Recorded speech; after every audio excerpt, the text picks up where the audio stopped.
I discovered my therapist was sharing my sessions as entertainment at dinner parties, so I gave her something really worth talking about. Dr. Rebecca Winters came highly recommended, Yale-educated, published author, waiting list longer than my grocery receipt. For 6 months, I poured my heart out about childhood trauma, failed relationships, and panic attacks that left me hyperventilating in grocery store aisles while strangers stared. She seemed perfect. Expensive leather chairs, diplomas covering every wall, and this way of nodding that made you feel heard. I trusted her completely with my darkest secrets. The first red flag came at my friend Sarah's birthday party. A woman in an expensive silk dress approached me, eyes bright with recognition. "You're Emma, right? The one with the mother issues?" My blood turned cold. The punch cup slipped from my fingers. I'd never met this woman in my life. "Rebecca tells the most fascinating stories about her clients," she continued, oblivious to my horror. "Obviously, she changes names, but your case is particularly compelling. The grocery store panic attacks? The way you called her sobbing from the parking lot? Brilliant material for understanding modern anxiety." Other party guests had turned to look. Some were nodding knowingly. My stomach dropped as I realized they'd all heard my story too. I excused myself and locked myself in the bathroom, hands shaking violently. Changed names. There was only one therapist named Rebecca I knew. The next week, I sat across from Dr. Winters, studying her face differently. The same practice smile, the same designer blazer. But now I saw something else. Calculation behind those kind blue eyes. When I mentioned feeling betrayed by someone I trusted, she leaned forward with that practiced empathy. "Trust is fundamental to healing," she said. "When someone violates that trust, it can reopen old wounds." The irony made me physically nauseous. That weekend, I did something that would have horrified my former self. I followed her. Dr. Winters lived in an upscale neighborhood where houses looked like museum displays. Saturday night, luxury cars filled her driveway. Through the dining room window, I watched her holding court at a dinner party, wine glass in hand, animated gestures painting a story. My story. She was describing my panic attacks, how I'd called her sobbing from a Walmart parking lot, because the fluorescent lights triggered flashbacks. The guests hung on every word, some laughing at parts that had broken me. One woman actually wiped tears from laughing so hard. One man raised his glass. To Rebecca, who makes therapy sound better than Netflix. I stood in her bushes, watching strangers toast my trauma while sipping wine that probably cost more than I spent on groceries. Monday morning, I scheduled an emergency session. "I've been having disturbing thoughts," I told her, keeping my voice steady. "About revenge fantasies, detailed ones." Her pen moved across the notepad with renewed interest. I could practically see the dollar signs in her eyes. This would make excellent dinner party material. "Tell me more about these fantasies," she said, leaning forward. I took a shaky breath, channeling every acting class I'd taken in college. I keep imagining what I'd do to someone who betrayed my trust, someone who pretended to care about me but was actually using me. For the next 45 minutes, I spun elaborate tales of revenge involving public humiliation and career destruction. She took notes furiously, occasionally asking for clarification on the more creative details. "This level of planning is concerning," she said as our session ended. "We should explore this anger next week." I scheduled another appointment and left, knowing exactly what she'd be discussing at her next dinner party. The irony was delicious. She was so eager to harvest my fake revenge fantasies that she completely missed the real revenge plot unfolding right in front of her perfectly sculpted face. That night, I started planning for real. First, I needed concrete proof. All I had was secondhand accounts from strangers at a party and my own observations through her window. A licensing board would need more than that. I contacted my friend Marcus, who worked in IT security for a major corporation and had a side business helping people with technology problems that weren't always strictly legal. "I need help with a project," I told him over coffee at a small cafe downtown, choosing my words carefully. "Someone has been sharing private information about me without consent. I need to document it happening." Marcus was a tall, skinny guy with thick glasses who looked more like a librarian than someone who could hack into Pentagon servers before breakfast. He studied my face for a long moment, his dark eyes serious behind the wire-rimmed frames. "What kind of private information?" he asked quietly, leaning forward across the small table. "Medical? Therapy sessions? HIPAA violation stuff?" His expression hardened immediately. Marcus had been in therapy himself after a messy divorce that had left him emotionally devastated, and the idea of someone violating that sacred trust clearly struck a deep nerve. "That's seriously fucked up," he said, pushing his glasses up his nose with barely controlled anger. "What do you need?" Within 2 days, he'd provided me with a collection of tiny recording devices that looked like everyday objects. Phone chargers, pens, picture frames, even a fake plant that could sit innocuously on a shelf. The technology was remarkable. Each device could record crystal-clear audio within a 15-foot radius for up to 72 hours and automatically upload to a secure cloud server that couldn't be traced back to me. "These are completely legal as long as you're recording conversations you're a party to," Marcus explained as he showed me how to operate them in his cluttered apartment. "Patient has every right to record their own therapy sessions. It's the therapist who's breaking the law by sharing that information with third parties." He also provided me with a detailed explanation of federal HIPAA laws, state privacy regulations, and professional ethics codes that governed mental health practitioners. The violations Dr. Winters was committing weren't just unethical, they were serious federal crimes that could result in years in prison and hundreds of thousands of dollars in fines. During my next session, I arrived early and asked to use the restroom. While Dr. Winters reviewed her notes in her office, I quickly plugged one of the phone charger devices into the wall outlet behind her leather chair. The tiny indicator light showed it was already recording everything within range. I spent that session describing even more elaborate revenge fantasies, including specific details about how I'd document someone's professional misconduct, gather evidence of their violations, and systematically report them to every relevant licensing board and professional organization. Dr. Winters seemed particularly interested in that part,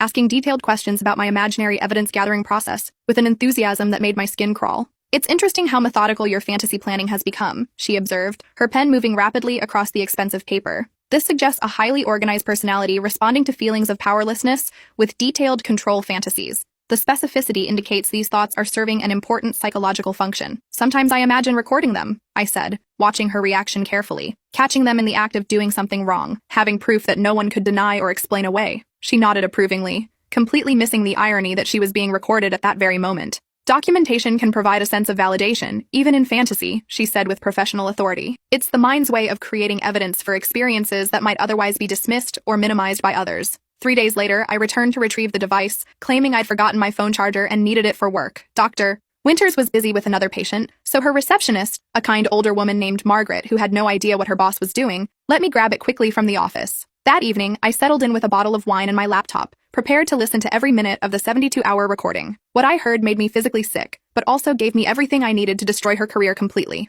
Dr. Winters had shared intimate details from our sessions with at least 6 different people during that 3-day period. I heard her on the phone with colleagues, discussing my fascinating case study and the rich material my revenge fantasies provided for understanding modern trauma responses. She'd called her sister in California to share amusing anecdotes about her disturbed patients and their creative delusions. She'd even practiced her dinner party stories out loud, refining the delivery for maximum entertainment value like a comedian preparing new material. "You should have seen her face when I suggested she keep a journal." She laughed during one phone call to someone named Dr. Patricia Chen. "She actually thinks writing down her violent fantasies will be therapeutic. The level of delusion is almost charming in its naivety." But the recording revealed something even worse than I'd imagined. Dr. Winters was violating HIPAA laws with multiple clients, not just me. I heard her discussing a 16-year-old patient's suicide attempt with disturbing casualness, sharing details about an elderly man's dementia symptoms with someone who was clearly not a healthcare provider, and worst of all, laughing about a domestic violence survivor's hilarious attempts to appear strong and independent during sessions. The teen's case particularly horrified me. She described how the boy had tried to hang himself in his family's garage after being bullied at school for his sexuality, giving explicit details about the method he'd used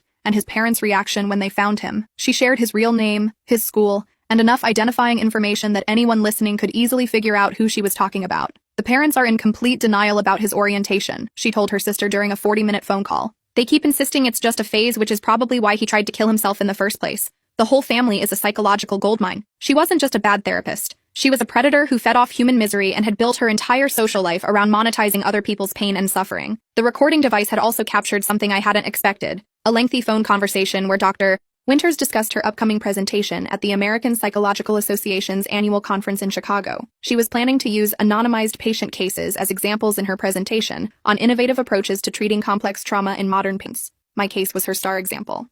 She'd already written most of the presentation, describing my panic attacks, childhood medical trauma, and recent concerning violent ideation in detail that would make me easily identifiable to anyone who knew me. She even planned to include quotes from our sessions, claiming they demonstrated classic trauma response patterns in contemporary therapeutic settings. I had her, but I wasn't done collecting evidence yet. Over the next 2 weeks, I became the perfect patient. I scheduled additional sessions twice a week, claiming my revenge fantasies were escalating and becoming more detailed and disturbing. I described elaborate plans involving identity theft, blackmail, professional sabotage, and systematic destruction of someone's personal and professional life. Dr. Winters ate it up like a starving person at a buffet, taking detailed notes and encouraging me to explore these feelings fully without judgment or censorship. She even suggested I keep a journal to track my progress in processing these violent thoughts, claiming it would help me understand the psychological mechanisms behind my fantasies. "The more detailed you can make these imaginary scenarios, the more we can understand about your underlying psychological needs," she explained during one session, her eyes bright with excitement. "Don't hold back. This is a safe space to explore even your darkest thoughts without fear of judgment." Each session was recorded using different devices Marcus had given me. I rotated between the phone charger, a pen that I'd place on her desk, and a small picture frame that I'd position on the shelf behind her chair. By the end of 2 weeks, I had over 12 hours of Dr. Winters violating professional ethics, discussing confidential patient information with unauthorized people, and encouraging what she believed to be genuine violent fantasies in a vulnerable patient. During our final session, I decided to test just how far she'd go in violating her professional responsibilities. "I've been doing research," I told her, keeping my voice carefully measured and slightly ominous, "about the person who betrayed me. I found out where they work, where they live, their professional affiliations. I even looked up their licensing board and complaint process." Dr. Winters leaned forward like a cat spotting a wounded bird, completely absorbed in what she thought was my descent into dangerous obsession. "How does having this information make you feel?" she asked, her voice barely concealing her excitement at this new development. "Powerful," I said, letting a slight smile play across my lips. "Like I could destroy their entire career with a single phone call. Everything they've worked for, gone. All their professional relationships, ruined. Their reputation, shattered beyond repair." She nodded approvingly, her pen dancing across the page with enthusiasm. "That sense of agency can be quite therapeutic, even if you never act on these feelings," she said, completely missing the fact that she was encouraging potentially dangerous behavior. "The fantasy of control often helps trauma survivors process feelings of powerlessness. But what if I did act on it?" I asked, tilting my head in a perfect imitation of her own mannerism. "Hypothetically, of course. What if I actually reported them for professional misconduct? Would that be morally wrong, even if they deserved it?" Dr. Winters actually smiled, a cold, calculating expression that looked nothing like the warm empathy she usually performed for her patients. "Sometimes people need to face consequences for their actions," she said, her voice taking on an almost predatory quality. "If someone is genuinely harming others through professional misconduct, reporting them could actually protect future victims. The greater good sometimes requires individual sacrifice." I nodded thoughtfully, as if processing this profound wisdom from my trusted therapist. "You're absolutely right," I said. "Some people do need to face consequences for their actions. It's almost like a moral obligation to make sure they can't hurt anyone else." She beamed at me like a proud teacher whose student had finally grasped a difficult concept. "Exactly. You're developing a much healthier perspective on justice and accountability. This represents significant progress in your healing journey." That night, I worked until 3 a.m. compiling everything into a comprehensive case file. 12 hours of audio recordings, detailed transcripts of every violation, session notes showing the pattern of abuse, copies of her calendar proving when she'd discussed my case with unauthorized people, and comprehensive research into every patient she'd mentioned by name during her recorded conversations. I created a detailed timeline showing how her violations had escalated over time, included relevant state and federal laws she'd broken, and attached professional ethics codes she'd systematically ignored. The documentation was thorough enough to make a prosecutor weep with joy and detailed enough to ensure no lawyer could find loopholes or technicalities to exploit. I sent it all to the state licensing board with a detailed complaint outlining her HIPAA violations, professional misconduct, and systematic abuse of patient trust. But I didn't stop there. I sent copies to the American Psychological Association, her malpractice insurance company, the conference organizers where she was scheduled to present, and every professional organization she belonged to. But I still wasn't finished with my campaign for justice. I also compiled individual packets for the families of every patient she'd violated. The parents of the 16-year-old suicide attempt victim got recordings of her discussing their child's private struggles, along with contact information for attorneys who specialized in medical privacy violations. The family of the elderly man with dementia received evidence of her sharing his medical information with unauthorized people, plus documentation of how she'd mocked his condition for entertainment.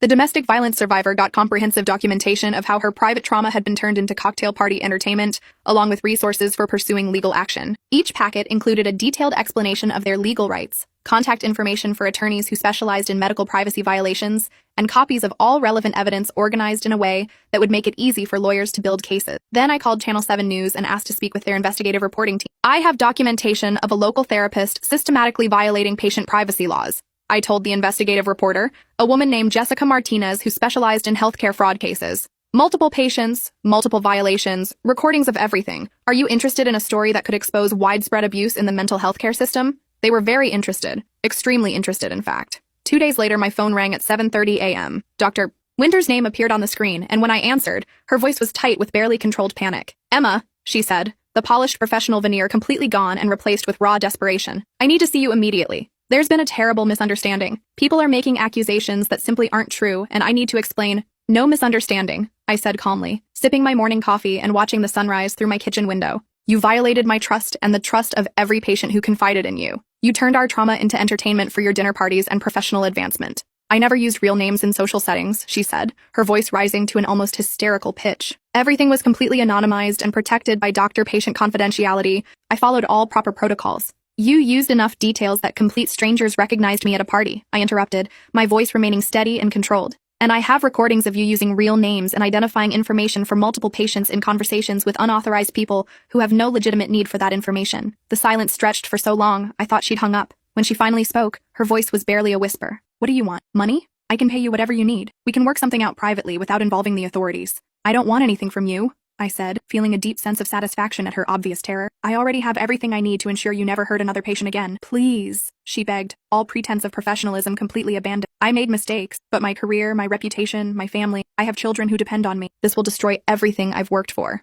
"Your career was built on exploiting vulnerable people," I said, my voice hardening. "Your reputation was based on violating the most fundamental trust in healthcare. Maybe it's time for both of those things to end, so other patients can be protected from you. I can change, she said desperately. I can get help, take additional training, make amends. Please don't destroy my life over some stupid mistakes. These weren't mistakes, I said. They were deliberate choices you made repeatedly over many years. You chose to violate patient confidentiality for your own entertainment and professional gain. You chose to encourage dangerous fantasies instead of providing proper treatment. You chose to build your career on other people's suffering. I hung up and immediately blocked her number. The story broke 3 days later with the headline, "Local Therapist Under Investigation for Systematic Patient Privacy Violation." The article, written by Jessica Martinez, included quotes from multiple violated patients, details about the ongoing ethics investigation, and mention of potential criminal charges for HIPAA violations. The response was immediate and devastating for Dr. Winters. Her practice closed within a week, with her receptionist leaving apologetic voicemails explaining that all patients would receive copies of their files and referrals to other providers. Her license was suspended pending investigation. The conference presentation was canceled.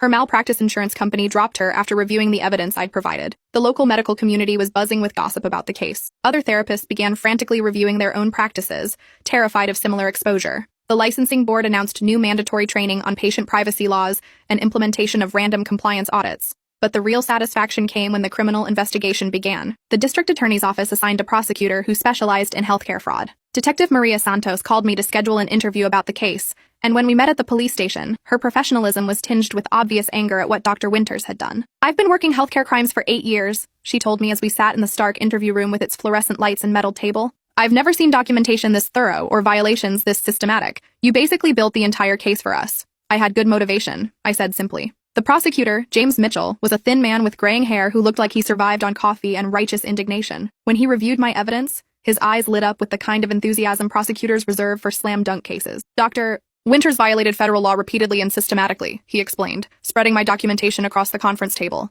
"HIPAA violations can result in criminal penalties of up to 10 years in prison and fines up to $250,000 per violation. Based on your evidence, we're looking at multiple felony counts that could result in decades of prison time." But the investigation revealed even more violations than I documented. When they searched Dr. Winters' office and home, they found years' worth of patient files that she'd illegally copied and kept for her own use. They discovered she'd been selling anonymized patient stories to pharmaceutical companies for market research, writing magazine articles based on patient cases without consent, and had even been negotiating a book deal featuring her most interesting patient stories. 6 months later, I sat in the front row of the formal licensing board hearing. The room was packed with former patients, journalists, other healthcare providers who'd come to witness the downfall of someone who'd violated the most sacred trust in medicine, and family members of patients whose privacy had been violated. Dr. Winters had lost significant weight and looked years older than she had in her office. Her expensive designer clothes had been replaced with a simple black suit that hung loosely on her diminished frame. Her once perfect hair was now streaked with gray, and she kept glancing nervously at the gallery full of people whose lives she'd damaged. Her attorney, a nervous man named David Kowalski, who clearly knew he was fighting a losing battle, tried desperately to argue that my recordings were illegally obtained and should be inadmissible. The licensing board's legal counsel shut that down immediately. "Patients have an absolute right to record their own therapy sessions," the counsel explained patiently. Dr. Winters' violations occurred in the presence of her patient, making all recordings completely legal and admissible under both state and federal law. When they called my name to testify, I stood up slowly, feeling the weight of every violated patient's hopes for justice on my shoulders. "Dr. Winters once told me that trust is fundamental to healing," I began, my voice carrying clearly through the silent room. She was absolutely right. When someone violates that trust, especially someone in a position of power and authority, it can reopen old wounds and create new trauma. But sometimes it can also give you the strength and determination to make sure they never hurt anyone else. I presented my evidence methodically, walking the board through 12 hours of recordings that documented systematic violations spanning multiple patients over several years. I showed them how she'd used our most vulnerable moments as entertainment, how she'd built professional presentations around our private struggles, how she'd turned our healing process into her personal profit center. The board members' faces grew increasingly grim as they listened to recording after recording of Dr.